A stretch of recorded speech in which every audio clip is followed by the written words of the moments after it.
예, 오늘 수요일 라이브 시간 돌아왔습니다. 오늘은 김경수 넥스트칩 대표이사님이자 한국 팹리스 산업협회 회장님을 모셨습니다. 회장님 안녕하십니까? 예, 안녕하세요. 예, 예. 지금 이대 회장. 예, 이대입니다. 아직 따끈따끈해요. 한 달 정도밖에 안 돼갖고. 지금 4월에 되셨나 보죠? 예, 3월 말일자 3월 28일이요. 아, 예. 그렇군요. 그 전에는 이제 이석유 대표. 예, 이석유 대표께서 회장을 한 1년 반 정도 열심히 잘 해주셨고요. 네.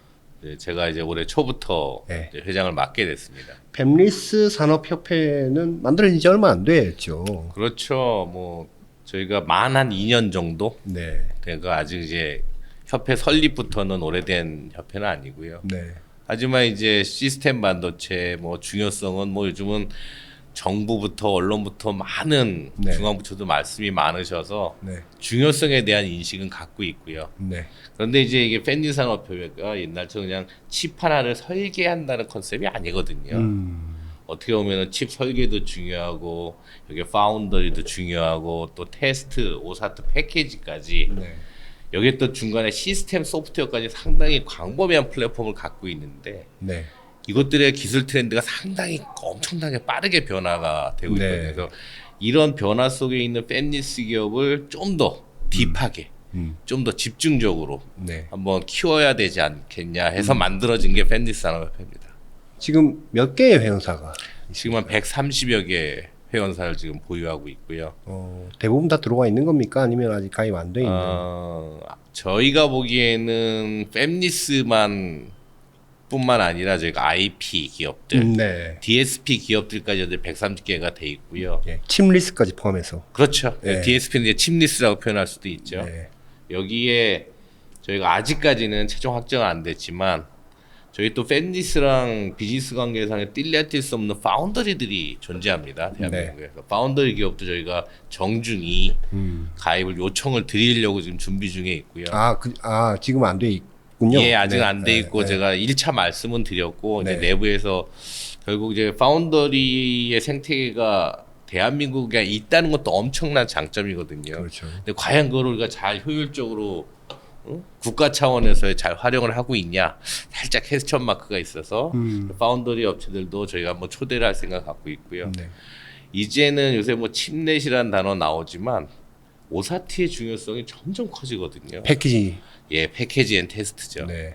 여기도 국내 기업이 제법 있습니다. 그래서 저희가 팬리스지만 파운더리, 오사티 기업까지 네. 저희가 회원사를 모셔서 그냥 목표는 네. 올해 말에 한 200개 정도 회원사를 만들어야 되지 않나라는 걸 갖고는 있습니다.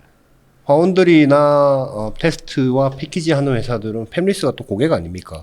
그렇죠. 근데 그 협회 내에서 어떤 그 갑과 을의 모임은 아니고요. 네. 저희는 제일 중요한 건 그 안에서의 정보공이라고 생각합니다. 파운더리가 어떤 공정을 언제 오픈하고 또 어떤 것들이 트렌드가 가고 있고 어떤 IP를 보유하고 있고 네. 또 패키지도 마찬가지거든요. 네. 모든 회사들이 또 하이 레벨 패키지를 준비하고 이런 것들을 회원사들이 자연스럽게 공유해서 네. 어떤 칩을 개발할 때부터 네. 미래 어떤 방향성, 기술의 트렌드를 좀 더 알 수 있는 공간의 장이 돼야 되지 않나 싶습니다. 지금 130여 개 회사들이 예. 팹리스도 있고 뭐 칩리스들, 그 뭐 아마 디자인 하우스들 말씀하신 거예요. 예. DSP들, 삼성 DSP들, 예. 이런 회사들 얘기하신 것 같은데 그들이 이 협회에 가입하게 되는 뭐 물론 대표님 회사도 이제 가입을 하셨겠지만 당연하죠. 예. 이유는 뭡니까? 우리가 왜 협회에 이렇게 또 같이 소속돼서 목소리를 내야 뭐 된다? 잠깐 말씀하신 뭐 수요 기업의 사슬의 체인 안에 있기도 하고요. 네. 사실은 저는 우리가 옛날에 디자인 하우스 DSP는 레이아웃을 하고 파운더리와의 인터페이스만 보시는데 전 절대 아니라고 생각하거든요. 네. 저는 이 뭐 공식적인 멘트라기는 조금 부담 있지만 DSP와 팹리스를 어떤 단어로 구분하는 것도 저는 별로 그렇게 바람직하다고 생각하지 않습니다. 네. 칩리스, 팹리스, DSP 그냥 한 이제 영역이 점점 없어진 게 맞거든요. 아니 왜 칩리스, DSP가 칩을 개발을 못할까? 레벨제로 해요. 네.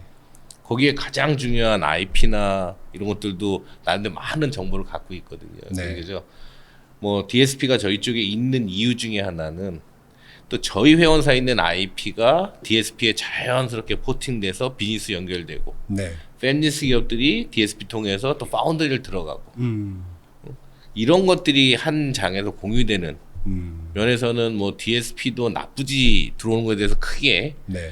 뭐 거부 반응 없을 것 같고요. 저희도 대찬성이고요. 팬리스 네. 협회에서도 네. 그런 상황입니다. 그런 분들도 와서 뭐 또 인적 네트워크로서 싸울 수도 있겠네요. 아 그럼요. 예, 예.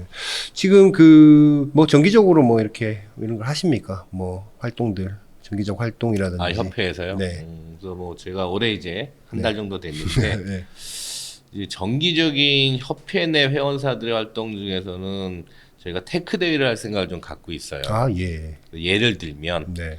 뭐 한 달에 한 번이나 두 달에 한 번 정도는 그래서 암을 초대해서 네. 암이 대체 어떻게 갈 것이냐, 암의 컴퓨팅 파워를 어디까지 너희는 서비스를 해줄 거냐, 엄청나게 비싼 저 IP를 우리는 어떻게 컨디션을 좋은 컨디션 갖고 갈 것이냐 들어보고 또 암의 기술 트렌드 들어보고요. 네. 뭐 또 EDA 회사들도 될 수도 있겠네요. 그렇죠. 그래서 시놉시스가 또 있죠. 네. IP도 갖고 있고 네. EDA 툴도 갖고 있고 예. 이분들도 한번 모셔서. 저희가 이제 팹리스 저희 일때는 팹리스 CEO 대상의 세미나는 아니고요. 네. 거꾸로 CTO나 탑 엔지니어들. 네.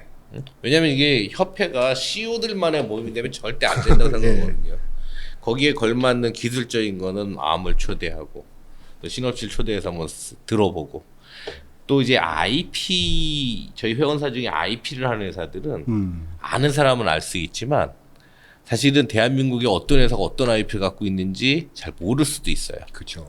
저희가 이제 큰 칩을 하는 회사들은 워낙 많은 IP 쓰니까 여러 군데 서치를 해서도 하고 있는데 근데 작은 회사들은 그런 게 조금 부족할 수도 있거든요. 그래서 저는 국내 IP를 하는 회사들을 뭐 한 반나절 정도에서 30분 자기 갖고 있는 IP 소개하고 Q&A를 하고 그러면서 국내 이런 IP가 이미 어느 파운더리 어떻게 포팅돼 있고 하는 것들을 공유한다든지 이거를 한번 하면 협회는 이제 데이터베이스화하고 계속 업데이트를 해서 회원사들이 필요하면 정보를 빼갈 수 있는 네. 이런 테크 대회를 정기적으로 하는 게 네. 우리 회원사들한테 큰 도움이 되지 않을까 생각도 갖고 있고요. 올해부터 합니까? 예. 아, 그래요? 저희가 지금 올해 한 2번에서 3번은 지금 말씀드린 요 3케이스를 네. 2개나 3개는 올해 추진할 계획을 갖고 있습니다. 아, 그렇군요. 지금 협회는 재원이 있어야 좀 돌아갈 거 아닙니까? 그렇죠. 제 그거는 가슴 아픈.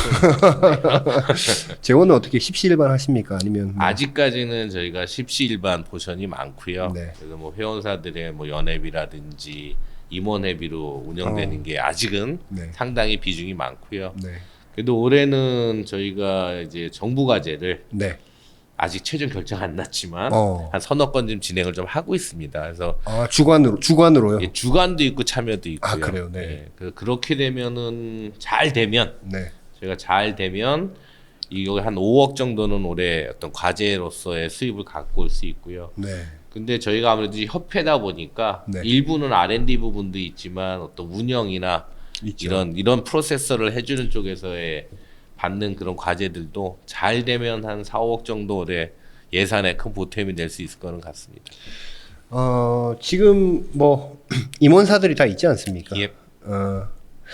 뭐 정기적으로 이렇게 모이시는지 뭐 비정기적으로 모이시는지 모르겠지만 어쨌든 만나면 여러 가지 얘기들이 나올 거 아닙니까? 예. 그러니까 우리가 앞으로 한국의 이 팹리스 혹은 뭐 시스템 반도체 이 산업의 융성을 위해서 협회 차원에서는 어떤 일을 해야 된다. 뭐 이런 얘기들 좀 나오고 있지 않습니까? 사실은 뭐 설립하고선부터 네. 1년 반 동안 뭐 네. 지금도 아직 연속 동사에 있고요. 네.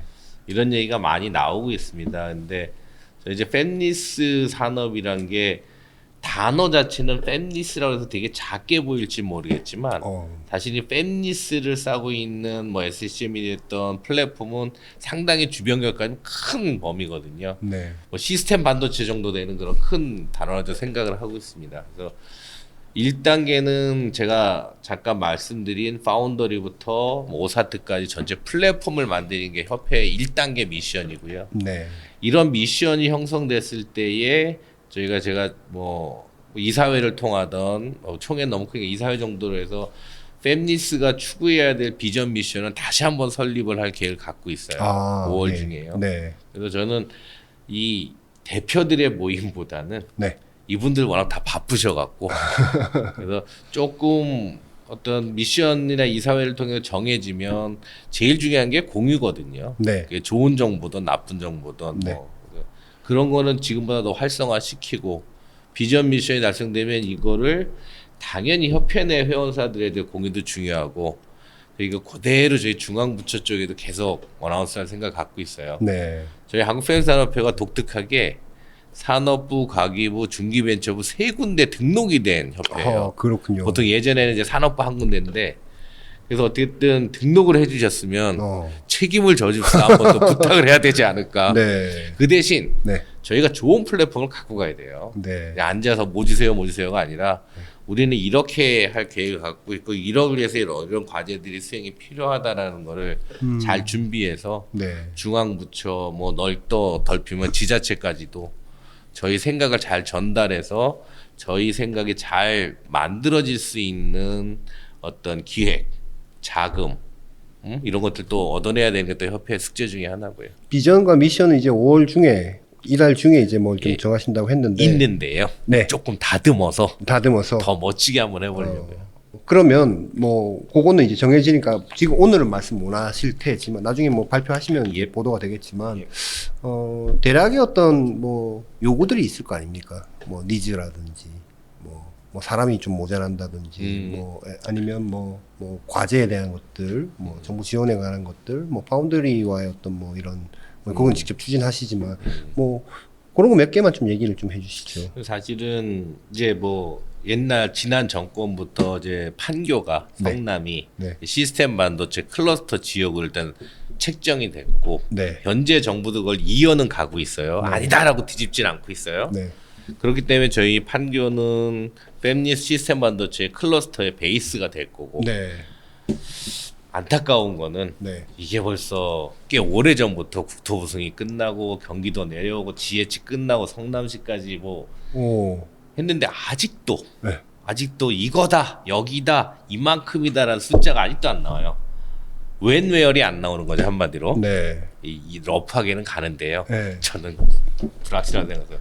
일단은 그거를 만들어내는 게 저희가 해야 될 미션 중에 하나이기도 하고요. 그게 되면 뭐가 좋습니까?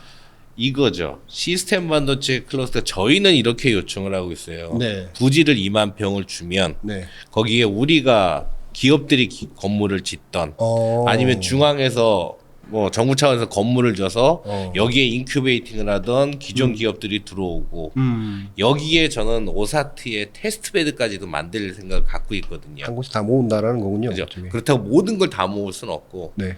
그래서 이거죠. 저는 여기 파이낸스까지 붙이고 싶거든요. 네. 그래서 파이낸스의 어떤 뭐 특정 VC나 이런 분들이 거기서 있으면서 기업들이 특히 신생 기업들이 어떤 파이낸스 유치를 할 때 자금 조달할 때. 네, 네. 거기가 하나의 창구가 되는 그러니까 이거죠. 거기에 또 인력 양성까지 네. 인력 양성도 거기서 이루어지고 아까 말씀드린 것처럼 신규 신입 입사자도 있지만 중간 경력자들의 재교육 새로운 기술을 사전에 교육하고 이걸 회사에 또 접목시켜서 상품화시키고 비즈니스화하는 이런 인력 양성, 인큐베이팅, 네. 파이낸스, 테스트베드, 팹리스 회사가 여기 하나의 클러스터에 모여서 여기서 시너지를 낼 수 있는 그런 그림을 그리는 게 사실 팹리스의 비전이고 미션이에요. 그게 전 정권에 뭐 이렇게 뭐 지정을 하겠다 뭐 이런 게 있었습니까? 있었지요. 아 그래요. 이미 K 반도체 갖고 판교는 시스템 반도체 클러스터. 클러스터다. 저 용인 가면은 네. 뭐 생산. 테스트 장비, 네. 뭐 어디 가면 파운더리, 네. 이미 다 정해져 있거든요. 있는데 그 정도만 러프하게 해놓고 뭐 구체적인 지금 안 나오고 있다라는 열심히 거군요. 하세요. 뭐 도지사님도 하시고 그렇군요. 성남도 열심히 하시는데 네. 이게 그러면 이거죠. 어떤 계획이면 올해 말에는 어디까지 하고 이게 플랜이 나왔으면 좋겠는데 이건 아직도 사실 명확하진 않아요. 안 될 수도 있습니까? 그렇게 말만 꺼냈다가. 저는 이제 여러분들이 보통 분들이 알고 갖기는 이제 판교에 제1 판교가 있고요. 그렇죠. 이제 제2 판교가 됐죠, 이제 이제. 대서 이제 네. 건물 차고차 올라가고 네. 이 제3판교도 분양을 한다고 한 지가 꽤 됐는데 아직 최종 분양 스케줄이 안 나오고요. 네. 그런데요. 제4, 제5판교가 있습니다. 제사 제오 예예예. 예. 저 대강은 어딘지는 알지만 네. 이것도 뭐 공식적으로 정부에서 어나운스 안 한 거기 때문에 제가 아직 줄을 안 그어줬으니까요. 말씀은 못 드리는데 네. 저희는 제3판교는 이제 뭐 어떤 뭐 부지나 이런 거 봤을 때 또 시스템 바이오클러스터의 적정한 면적은 사실 부족하고요. 네.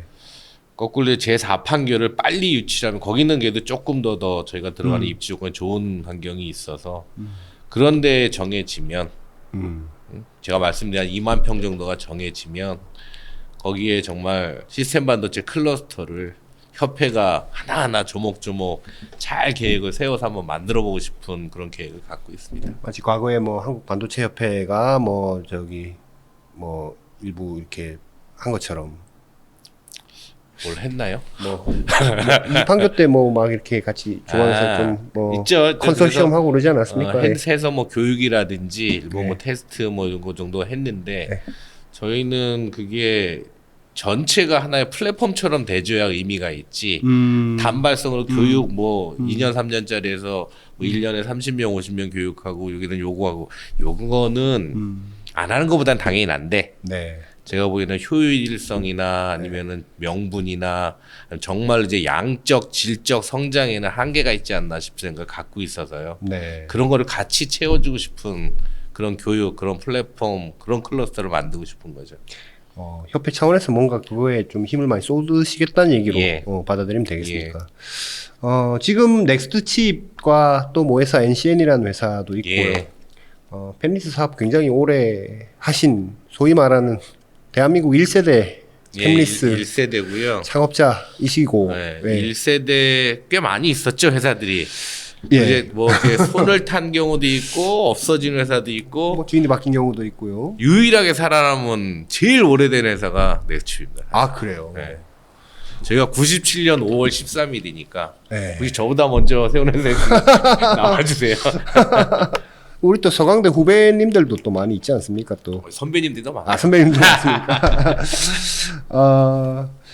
그 오랫동안 펜리스 하시다 보면 예. 이것은 이제 산업협회장으로서가 아니고 펜리스를 직접 하시는 입장에서 보면 이 몇 개 정도는 우리가 좀 개선이 되면 좋겠다라는 점들이 뭐가 있습니까? 사실은 뭐 저희 이제 정말로 한 27년, 8년 전 1세대부터 시작을 하다 보면은 네. 예전에는 우리의 고객은 삼성과 LG였어요. 네. 거기 하나 넣으면 대박, 네. 아니면 망함. 네. 근데 이제는 그렇진 않거든요. 이제 정말로 시스템 반도체가 엄청나게 다양화돼 있고요. 네. 그 안에 기능은 정말 엄청나게 또 차별화도 돼 있고요. 네. 근데 중요한 게 이제는 이런 시스템 반도체 수요 기업이 꼭 인 코리아에만 안 있다. 밖에 많다. 밖에 많다. 네. 네. 결국 저는 글로벌 마케팅의 능력도 서서히 단계 회사의 규모 대비는 키워야 된다. 라는 게 하나의 핵심이고요. 내수 기업에서 탈피해야 된다는 얘기군요. 탈피는 아니고 확장이라고 확장. 표현이 더 좋을 것 같습니다. 네, 뭐 여기 네. 버릴 수 없는 카드죠. 네. 내수는. 한국도 뭐 내수 크니까요. 그럼요. 네. 그래서 여기는 있지만 네. 확장하는 그림을 많이 그려야 되지 않나. 네. 근데 이제 뭐 처음에 시작하면은 제품도 사실 한 개로 시작할 수밖에 없고요. 그렇죠. 그 한 개로 시작하는 마켓도 커스터머도 명확해지게끔밖에 안 돼 있어요. 네. 일단 첫 단계는 이거 하셔야 되고요. 네. 하지만 서서히 내가 가고자 하는 방향, 네. 거기에 기술 변화, 거기에 대한 마켓과 고객들의 트렌드는 계속 지속적인 공략이 필요하지 않을까 하는 생각 갖고 있죠. 지금 뭐 소위 얘기하는 유니콘 예. 스타트업들, 팹리스 한국에도 예. 이제 나왔다가 좀 문제를 일으키는 기업도 있고, 특정 기업 이름은 얘기 안 하겠습니다. 그리고, 뭐 그렇게 이제 커 나갈 것으로 기대되는 여러 스타트업들이 있는데, 확실히 그 회장님 창업하실 때와 90년대 중후반. 다르죠. 지금 환경 많이 다르죠? 엄청나게 다르고요. 네. 엄청나게 잘하시고 계시는 것도 알고 있어요. 왜냐면은 저희가 뭐 창업 시절에는 창업 뭐 5년 미만에 그렇게 시장에 관심을 끌고 기업체에 관심을 끌고 반도체라는 거 네. 관심을 끌지 못했던 시절의 비즈니스였고요. 네. 지금은 정말 좋은 아이디어, 좋은 아이템, 차별화된 기술이 있으면은 네. 짧은 기간 내도 국내뿐만 아니라 글로벌하게도 뭔가 어필을 할 수 있는 기회가 있다. 그런 건 정말 잘하고 계시는 거고요. 네. 하나 기대나 욕심과 희망은 네. 그런 기업들이 좀 더 성장해서 음. 정말 실적도 보여주고 네. 그 유니콘이 리얼한 그런 모습들을 진짜. 한 번 더 보여줬으면 하는 그런 욕심은 갖고 있어요. 네. 물론 지금 하는 거 정말 잘하고 있는데 네. 비즈니스는 시장만 갖고 되진 않거든요. 예. 걷어들일 땐 걷어들여야 되고 네. 또 여기서 또 변화를 가져야 되고 네. 뭔가 시너지를 또 붙여야 되고 하는 것들이 있는데 네. 아직은 거기까지는 어떤 그림을 보여줄지 기대는 상당히 큰데 네. 아직 요 단계이기 때문에 이분들이 정말 좋은 결과를 만들어줘야만이 또 그 다음 세대들의 또 새로운 아이디어들이 어떻게 할 수 있다, 네. 되더라 네. 하는 모습들 한번 보여줬으면 하는 기대를 갖고 있습니다. 회장님 말씀처럼 만약에 보여주면 너무 좋고요. 못 보여줬을 경우에는 참 안 좋은 사례로 남을 수도 있겠다는 생각도 좀 듭니다. 생각하기 싫습니다. 잘 보여줄 거예요. 그리고 그분들이 네. 뭐 CEO나 CTO뿐만 아니라 제가 멤버들을 보면은 역량들이 되게 훌륭하세요. 뭐 저희 백그라운드. 네. 때 칩 설계하는 그냥 단순 비교는 어렵긴 하지만 네. 그보다는 훨씬 더 훌륭하신 분들이 하고 계셔서 네. 좀 더 잘 좋은 걸 만들어내리라 생각을 하고 있습니다. 뭐 70년대 후반생, 80년대 초중반생 뭐 이런 분들이 이제 나와서 이 세대가 대표님, 회장님 창업할 때하고는 몇 세대 정도가 이제 더 뒤로 왔으니까 그럼요. 그때하고는 좀 구성 자체나 환경 자체 많이 달라졌다.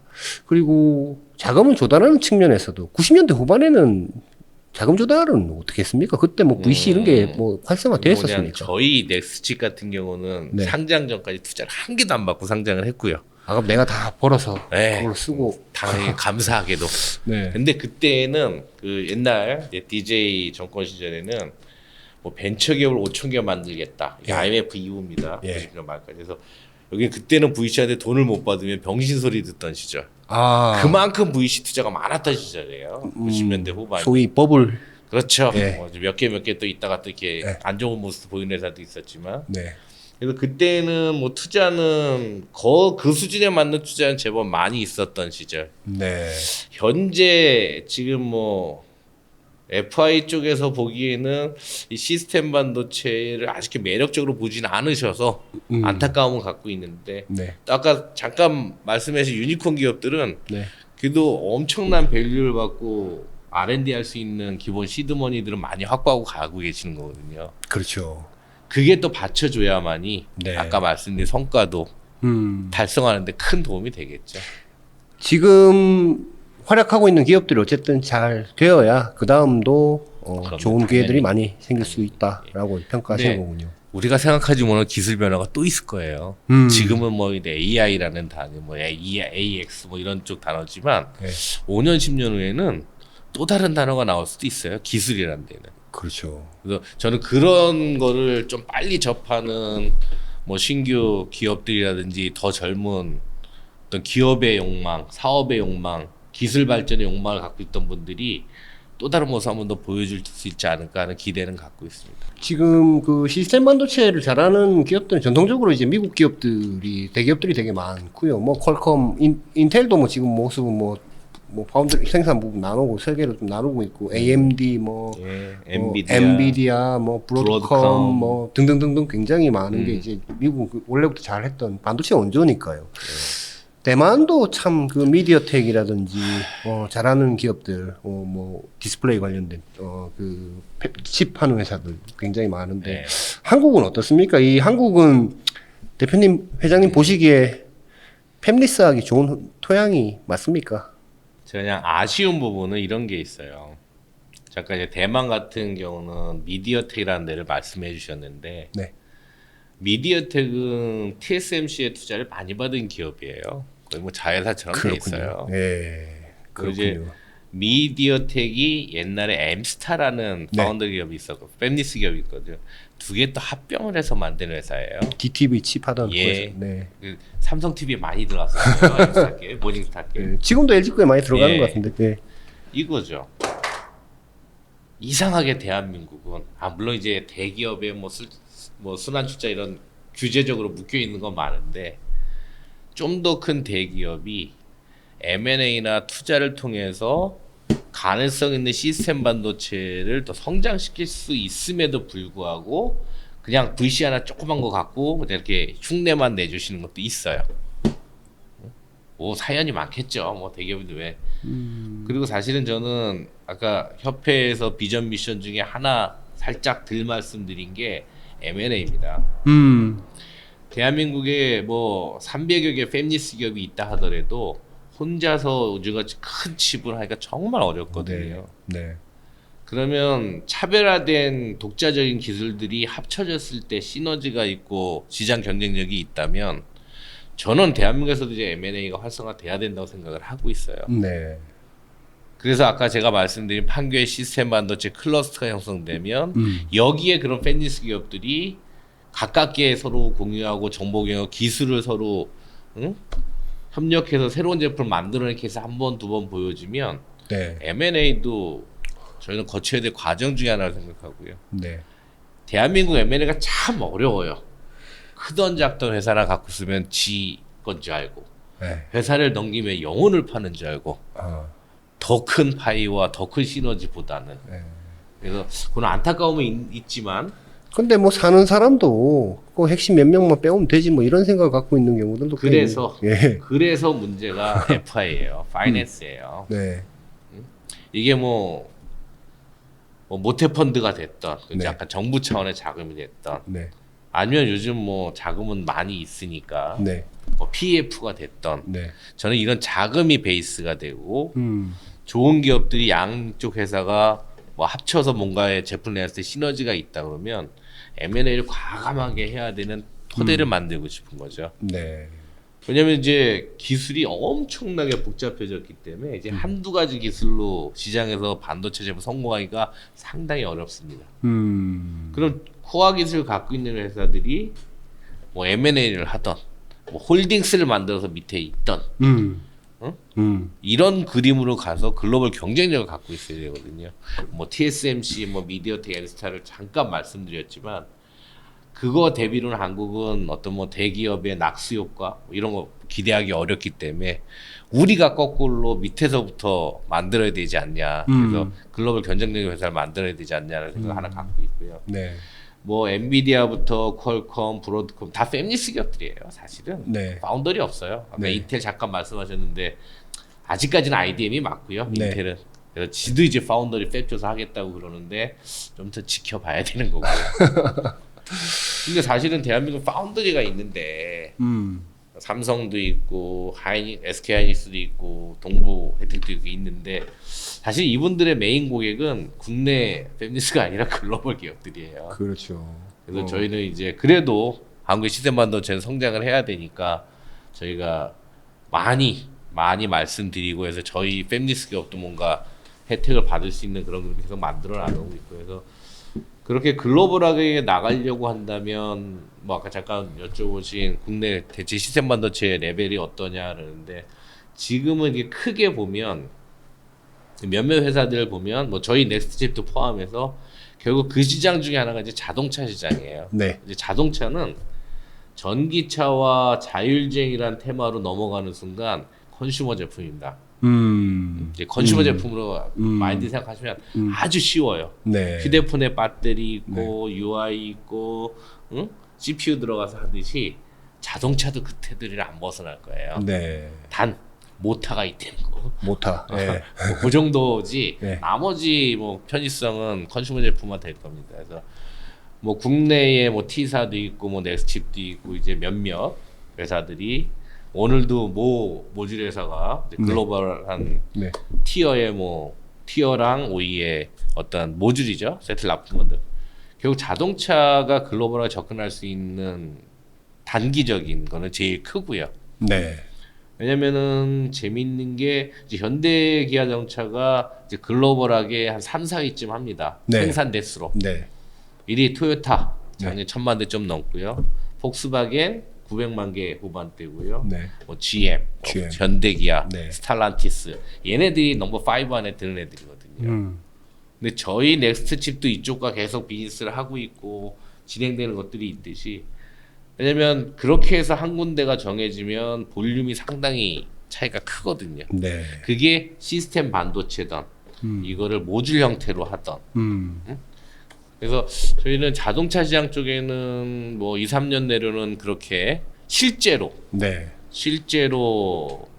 뭐 조 단위의 시총과 뭐 4천억, 5천억 정도의 연매출 갖고 갈 수 있는 회사는 나올 것이다. 한국에서. 예, 네. 그렇게 보고 있고요. 그게 넥스트 칩 얘기하신 겁니까? 그러기를 희망하고 있습니다. 그렇게 될 그림을 그리고 있고요. 자동차 시장 그나마 저희가 접근할 수 있는 시장이고요. 한국 팹리스에서. 예. 네. 그리고 그 다른 이제 또 다른 시장은 아까 잠깐 얘기하신 유니콘 기업들 네. AI죠. 네. 근데 제가 조금 아쉬운 부분은 네. 지금 하시는 기업들은 약간 엔비디아랑 같은 마켓이라고 보시면 돼요. 데이터 센터 쪽에 들어가는 네. 네트워크 쪽에 들어가는 AI에 조금 더 포커스가 맞춰져 있는 거고 네. 그 기업들이 더 성장하고 R&D에 집중 투자할 수 있는 거는 어떻게 보면은 컨소시엄을 잘 만든 거죠. 네. 거기에 뭐 수요 기업이 됐던 투자 기업이 됐던 이런 컨소시엄을 잘 만들어서 또 좋은 모습을 보여주시고 계시고요. 네. 근데 이제 이런 AI도 우리가 흔히 얘기하는 뭐 엔비디아는 GPU 베이스긴 하고 네. 뭐 국내 기업들이나 이쪽 NPU 베이스긴 한데 네. 뭐 어느 게 꼭 좋다 나쁘냐 이걸 판단하기 전에는 이것들이 좀 작은 시스템 반도체에도 쓸 수 있는 것까지 내려와 줘야 되는데 엣지 일단 단까지요? 그렇죠. 네. 워낙 시장이 크니까 뭐 데이터 센터 네트워크 오케이 하는데 뭐 저희는 이제 엣지 단에서 뭐 AI는 하고는 있지만 네. 거기도 어떻게 보면 엄청나게 큰 시장이 존재를 하는데 아직은 그쪽이 네. 좀 살짝 쏠려 있어서 네. 이게 결국 그런 저변 확대가 되면 AX도 제가 보기에는 한 큰 성장할 수 있는 모멘텀을 갖고 있는 사업 분야이기도 하고요. 저는 그 국내 AI 한다는 회사들 반도체를 한다는 회사들이 그 결국은 개발 생태계 만드는 것도 굉장히 어려운 일일 거라고 보는데 뭐 그런 것도 저희가 잘 할지 안 할지에 대해서 지켜볼 수 있는 관전 포인트가 되지 않을까. 예, 저희는 이제 희망사항도 잔뜩 담아주고 싶은 거죠. 네. 잘 되기를. 잘 되기를. 잘 돼야 돼요. 예. 그래야 다음번 또 그 다음 세대 친구들이 창업할 때 예. 그 잘된 사례를 보고 또 투자도 받고 갈 수 있는 거니까요. 그렇죠. 회장님 오늘 이것저것 많이 얘기해 주셨는데 한국 팹리스 산업협회도 융성하게 해서 되어서 국내 팹리스 업체들 많이 지원할 수 있게 잘 확장, 전개, 성장하면 좋겠습니다. 꼭 해보도록 하겠습니다. 고맙습니다. 예.